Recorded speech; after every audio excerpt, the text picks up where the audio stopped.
SIR নিয়ে কেন্দ্র নির্বাচন কমিশনকে ফের আক্রমণ করেছেন মমতা বন্দ্যোপাধ্যায়। তিনি বলছেন, বয়স্ক লোকেরা নাকে অক্সিজেন নিয়ে যাচ্ছে, তাকে ডেকে পাঠাচ্ছে। অন্তঃসত্ত্বা মহিলাকেও যেতে হচ্ছে, তাকে প্রমাণ দিতে হবে এদেশের নাগরিক কিনা। এসআইআর হোক 2 বছর সময় নিয়ে, গায়ের জোরে কেন? প্রশ্ন তুলেছেন মমতা বন্দ্যোপাধ্যায়। কি বলেছেন শোনাবো।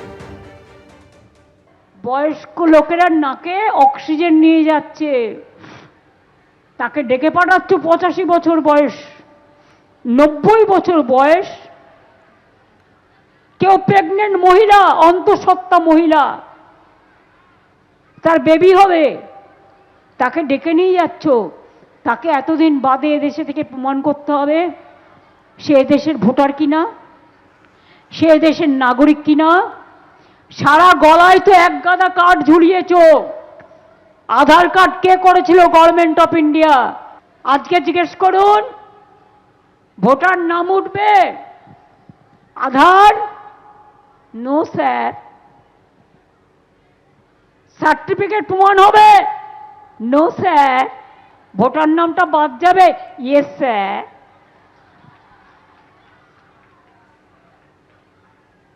আমরা বলি no papa, no papa. Yes sir, no sir. আমরা নিশ্চয়ই নাম তুলতে চাই। এসআইআর হোক বছর 2 সময় নিয়ে। গায়ের জোর কেন? গায়ের জোরে 2 মাসের মধ্যে 81 জন, প্রায় 70 জনের মতো মারা গেছে। বাদ বাকিরা সুইসাইড করতে গেছিল, হসপিটালে আছে। একবারও প্রাণ কাঁদে না? আজ যদি আপনার বাড়ির মাকে, 85 বছরের বৃদ্ধাকে টেনে হেঁচড়ে অ্যাম্বুলেন্সে করে নিয়ে যাওয়া হতো, দিল্লির লাড্ডুরা কি উত্তর দিতেন? যারা বড় বড় কথা বলে নাম কাটছেন, তাদের বাবা মায়ের সার্টিফিকেট আছে তো? আর এসআইআর নিয়ে রাজ্যকে আক্রমণ করে বিরোধী দলনেতা শুভেন্দু অধিকারী কি বলেছেন শোনাবো। এসআইআর তো প্রথম স্টার্ট হয়েছে 24শে জুনের পরে বিহারে।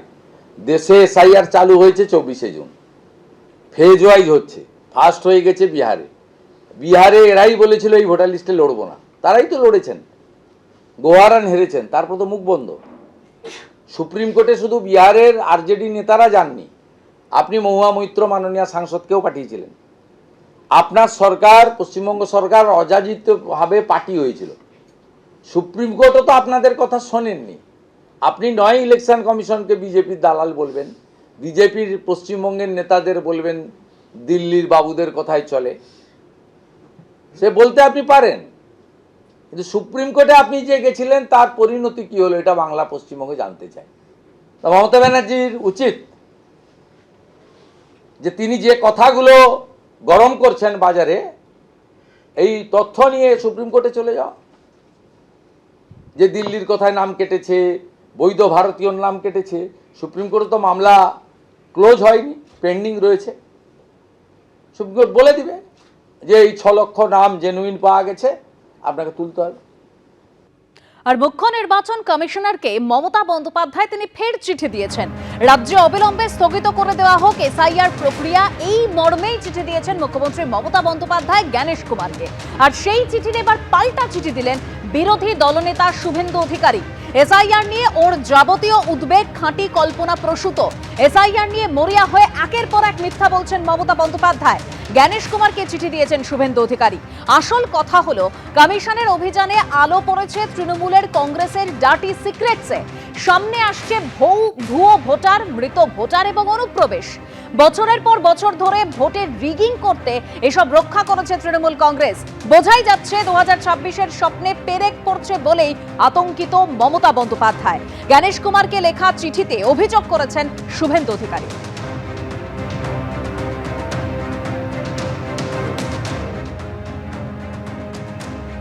তুমি কে ভাই? সবে এসছো কিছুদিনের জন্য দেশটাকে ধ্বংস করার জন্য। মনে রাখবে, বাংলা কোনোদিন মাথা নত করেনি আর কোনোদিন করবে না। তাই রবীন্দ্রনাথ ঠাকুর লিখেছিলেন, চিত্ত যেটা ভয় শূন্য, উচ্চ যেটা শির। মনে পড়ে? মনে পড়ে কাজী নজরুল ইসলামের গান, কারারই লৌহ কপাট, ভেঙে ফেল করলে লোপাট, রক্ত জমাট শিকল পূজার পাষাণ বেদী। অথবা মনে পড়ে মুক্তির মন্দির সোপান তলে কত প্রাণ হলো বলিদান, লেখা আছে অশ্রু জলে।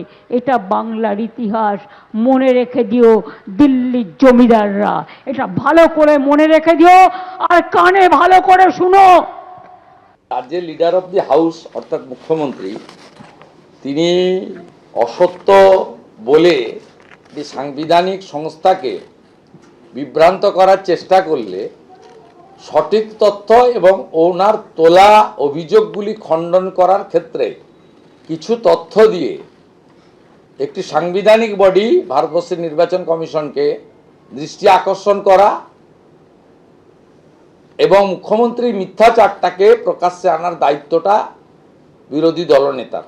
ইলেকশন কমিশন অনেক আগে থেকেই প্রস্তুতি নিয়ে ট্রেনিং দিয়ে এই রাজ্য থেকেও 1000-এর বেশি বিএলও এই ট্রেনিং প্রক্রিয়ার মধ্যে যুক্ত ছিলেন।